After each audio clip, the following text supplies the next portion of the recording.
Hi, I'm Brendon Walsh, owner and founder of Growfarm. Do you know how much profit you're really making from your animals at any time of year? I'm going to show you how to find out.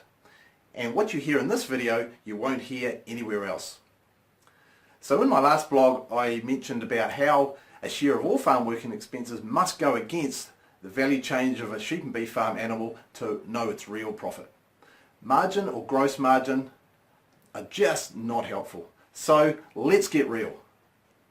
A share of all farm working expenses are allocated against animals when they eat dry matter, not when the money's spent. And the longer they stay on, the more expenses are allocated to them because they eat more, they're getting heavier and they're staying longer.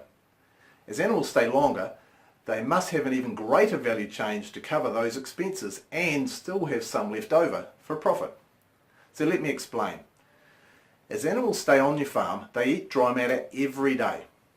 And over the time frame that they're on, if you understand how much dry matter is eaten for the value change, or the margin if you like, over that time, then the share of all farm working expenses get allocated against the income and voila, you have a measure of profitability.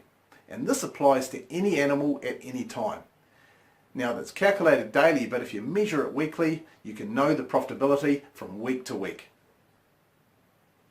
So here's a question for you.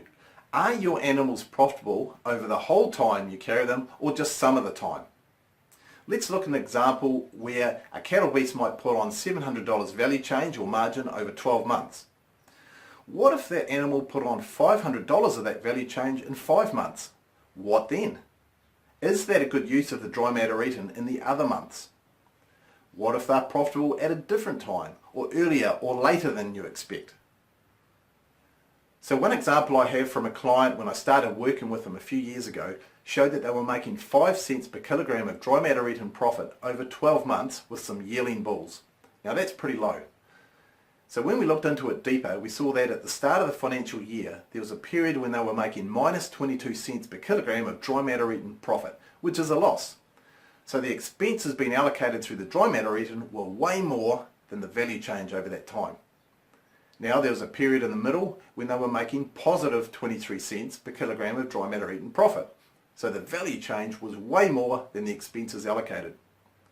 And at the end of the period, there was a time when they were doing minus 3 cents per kilogram of dry matter eaten profit, which is a loss. And so just slightly more expenses than the value change.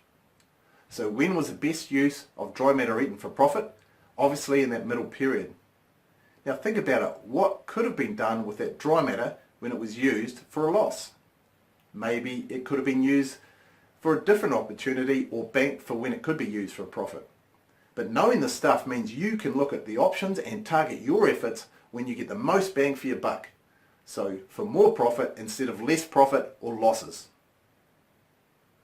So whether your animals are big or small, male or female, sheep or cattle or some other species, or breeding or trading or finishing, it doesn't matter. It applies to any of those animals. Now understanding true profit opens up a whole world of possibility for you, your business and your decision making. And forecast the stuff ahead of time and man are you ahead of the game. So I suggest you go to this address and get hold of my ebook called Turn Your Sheep and Beef Farm into a Profit Generator to find out more. I'll catch you again soon.